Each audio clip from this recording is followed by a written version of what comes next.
नर्मदे हर।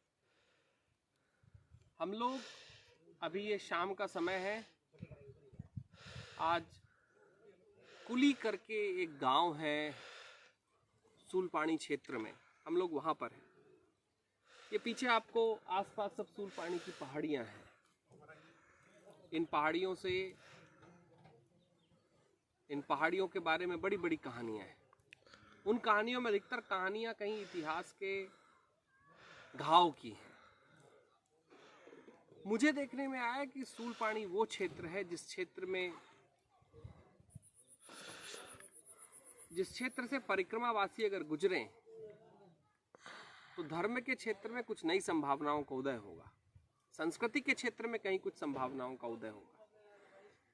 क्योंकि अगर हम इस क्षेत्र में रहने वाले लोगों के साथ अगर अपना संपर्क स्थापित नहीं कर पाएंगे, अगर हम उनसे संबंध और परिवार की तरीके से जुड़ नहीं पाएंगे, उनकी मैया नर्मदा को जो अपनी बहन मानते हैं और जिसे हम अपनी माँ मानते हैं, तो सीधा सीधा हम दोनों के बीच में एक पारिवारिक संबंध हो चुका है। अगर उस परिवार के संबंध और उनके मैया के प्रति प्रेम को हम नहीं देख पाएंगे और झाड़ियों को छोड़कर अगर हमारी यात्राएं होंगी, कठिनता को छोड़कर अगर यात्राएं होंगी, तो मैया नर्मदा के महात्म से हमारा परिचय नहीं हो सकता। अगर मैया नर्मदा के महात्म से हमको परिचय करना है तो सूलपानी के क्षेत्र में हमारा आना अति आवश्यक होगा। मैं लाला राम जी जो नर्मदा समग्र से हैं, मैं उनसे एक बात कर रहा था कि लाला राम जी, सबसे बड़ा योगदान अगर मुझे आपका और नर्मदा समग्र का चाहिए तो इस क्षेत्र में मैया की पद परिक्रमा के पथ को, जो कि मार्ग हो, जिसके बारे में सबको पता हो, इस मार्ग को तैयार करने के लिए आपका सहयोग चाहिए।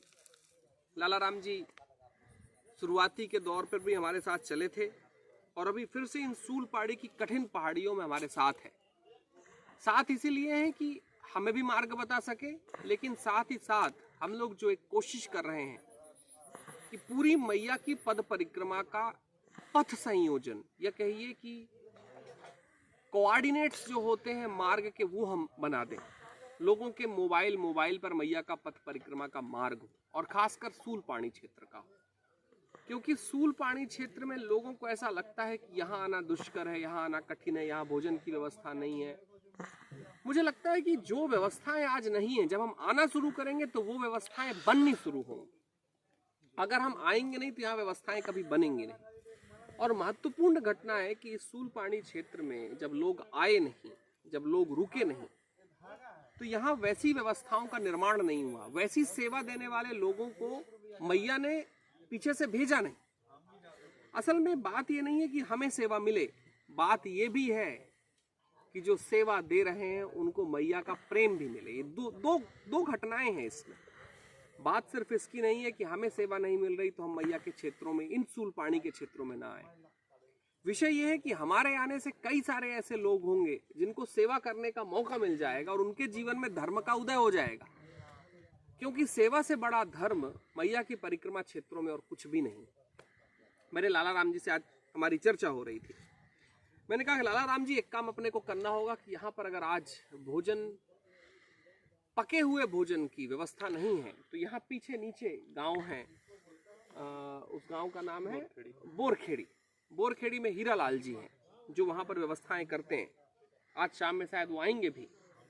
बड़े प्रेम के साथ, बड़े भाव के साथ जो आज सदाव्रत चला रहे हैं, अन्न क्षेत्र भी चला रहे हैं, वो आए, वो मिले। मैंने उनसे कहा कि आप शाम में जरूर आइए, प्रसाद पाइए मेरे साथ। क्योंकि ये वो लोग हैं जिनसे सूलपानी क्षेत्र में मुझे लगता है कि इतिहास में भगवान शिव से लेकर सभी को भोजन प्रसादी मिली रही होगी।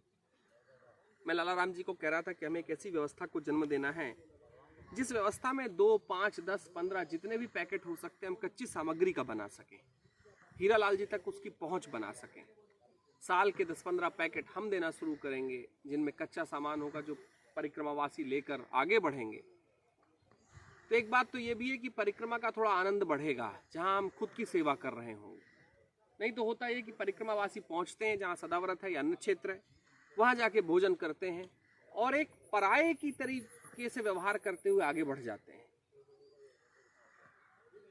अगर एक बार यहाँ से परिक्रमावासी चलना शुरू करते हैं, इसके महात्म को देखना शुरू करते हैं, मैया किन क्षेत्रों से बढ़कर कहीं सूलपानी तक गई, उस सूलपाणेश्वर की जहाँ पर रचना हुई, जहाँ पर भगवान शिव के शूल को उन्होंने स्वयं धोया, तो हम समझ पाएंगे कि इस क्षेत्र की महत्ता क्या है, क्योंकि यहीं कहीं भगवान शिव विचरे होंगे। जब वो जगह जगह पर अपने शूल को साफ करने की कोशिश कर रहे थे, तो मेरा मत है कि ये वही क्षेत्र रहे होंगे जिन कंदराओं से होकर वो निकले होंगे, क्योंकि वो कैलाश के वासी हैं। और यहाँ पर जो माहौल है वो बिल्कुल कैलाश जैसा है। जो कैलाश नहीं जा सकते, अगर वो सूल पानी में आएंगे तो उन्हें कैलाश के जरूर दर्शन होंगे। कैलाश जी के ऐसा लगेगा कि भगवान शिव कहीं बैठे हुए हैं, क्योंकि बड़ी कठिन यात्रा है। कठिन किस बात की है? कठिन हमारे विचार की है कि हम मानते हैं कि कठिन है। कठिन इस बात की है कि लोग बाग समझते हैं कि यहाँ पर जन्य जातियों का क्षेत्र है, तो लोग इसे कठिन बना लेते हैं। बल्कि जन्य जातियाँ तो वो हैं जो प्रेम का पूरा उद्भव हमको दे रही हैं, प्रेम का गागर खोल के दे रही हैं। असल में सूल पानी के विषय में मैं इतनी बातें पिछले 2 दिनों से इसलिए कर रहा हूँ, और लाला राम जी को खासकर मैंने यहाँ के लिए बुलाया, कि मुझे लगता है कि सूल पानी, मंडला डिंडौरी, ये 2 ऐसे क्षेत्र हैं जिन क्षेत्रों में मैया संपर्क स्थापित करती है। बाकी जगह तो वो आपको अलग तरीके से संपर्क बनाती है, यहाँ वो स्वयं आपके साथ संपर्क स्थापित करती है। अगर सूल पानी और मंडला डिंडौरी से हम जल्दी भागने की कोशिश करेंगे, तो मैया जब हमसे संवाद करना चाह रही होगी तो वो संवाद हमसे नहीं कर पाएगी, क्योंकि हम उसे मौका ही नहीं दे रहे हैं। अगर भगवान शिव हमको मैया के आधार से जोड़ना चाहेंगे, तो अगर इस सूल पानी क्षेत्र की जो कैलाश की महिमा है, अगर उससे हम परिचय नहीं कर पाए, तो कहाँ से हमको माता शंकरी का आशीर्वाद मिल जाएगा। 2 बातें सूल पानी के लिए आवश्यक होंगी, जिसमें मैया जाने वो मुझसे कितना कराती है। एक तो परिक्रमा पथ, वो तो तय है कि अगर कल जब हम लोग निकलेंगे तो एक पथ आज हो गया, दूसरा, तीसरा, चौथा दिन जो होगा वहाँ पथ की क्या कहना चाहिए, जो ट्रू कोऑर्डिनेट्स होते हैं, जो सत्य में जो चलने की पथ परंपरा होती है, वो हमें मिल जाएंगे। लाला राम जी के पास मैंने कहा है कि नर्मदा समग्र एक जो कार्य कर रहा है लाला राम जी, उसमें विशेषकर जो कार्य कर रहे हैं, उनका पूरा जीवन मैया की सेवा में चला गया। इनके द्वारा और जो संत महात्मा जो परिक्रमा के प्रमाण पत्र देते हैं, उनके द्वारा इन पथों की संयोजना और पथों के बारे में परिचय होगा, तो मुझे लगता है सूल पानी में और परिक्रमावासी गुजरेंगे। कुछ भ्रांतियां निर्मित हो गई हैं सूल पानी को लेकर। भ्रांतियां ऐसी निर्मित हो गई हैं कि यहाँ से कई बार मैया का जो जल है उस जल को क्रॉस करना पड़ता है, पार करना पड़ता है, परिक्रमा भंग हो जाती है। लोग ये नहीं जानते कि मैया की परिक्रमा उसके प्राचीन स्वरूप की परिक्रमा है, जिस स्वरूप में देवों ने, गंधर्वों ने, पितरों ने उसके प्राकृतिक स्वरूप, प्राकृतिक जो उसका स्वरूप है, उसकी परिक्रमा है। क्योंकि अगर हम इस तरीके से मैया की परिक्रमा के बंधनों को देखने लगे, तब तो ओंकारेश्वर से परिक्रमा उठाना संभव हो जाएगा। क्योंकि ओंकारेश्वर से जब लोग परिक्रमा उठाते हैं और जैसे ही मोरटक्का तक चलते हैं, वैसे ही वहां अंडरग्राउंड पानी का कैनाल है, पानी की पाइपलाइन है, जो कहीं उज्जैन तक जाती है। हर एक शहरों में जो मैया के किनारे शहर बसे हुए हैं, गांव बसे हुए हैं, वहां मैया से ही पाइपलाइन आ रही है। अगर आप खेतों को भी क्रॉस कर रहे हैं, तो मैया के पानी को ही क्रॉस कर रहे हैं। असल में मैया की परिक्रमा मैया के प्राकृतिक स्वरूप और उसकी दैवीय स्वरूप की परिक्रमा है। बांधों के कारण कहीं कहीं पर बैक वाटर आया हुआ है, कई जगहों पर उसे क्रॉस करना पड़ता है। लोग दिए बाती करके उसको क्रॉस करते हैं, पार करते हैं। पहले के जमाने में भी लोग यही किया करते थे। अगर ना करते होते तो सूल पानी से पार करना संभव हो जाता। क्यों लाला राम जी? कुछ भ्रांतियां निर्मित हो गई हैं। मेरा मानना है कि मेरे द्वारा, आपके द्वारा और जो लोग होंगे, इन भ्रांतियों को हम दूर करें। क्योंकि सूल पानी क्षेत्र में हमारा प्रवेश करना, परिक्रमा वासियों का प्रवेश करना वैसे ही है जैसे मानना चाहिए कि जब केदारेश्वर के पाट खुलते हैं और जब हर एक व्यक्ति केदार के दर्शन करने जाता है, तो जो उत्सव होता है वो उत्सव हमको यहाँ पर लाना चाहिए।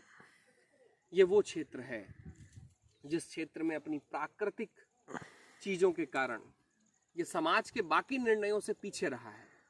कुछ यहाँ पर जो विकास हो सकते हैं, डेवलपमेंट हो सकते हैं, वो अभी तक नहीं पहुंचे। धीरे धीरे करके सरकारें पहुंचा रही हैं। चूंकि शहर यहाँ से बहुत दूर है, तो ग्रामीण भोली जनसंख्या यहाँ पर रहती है।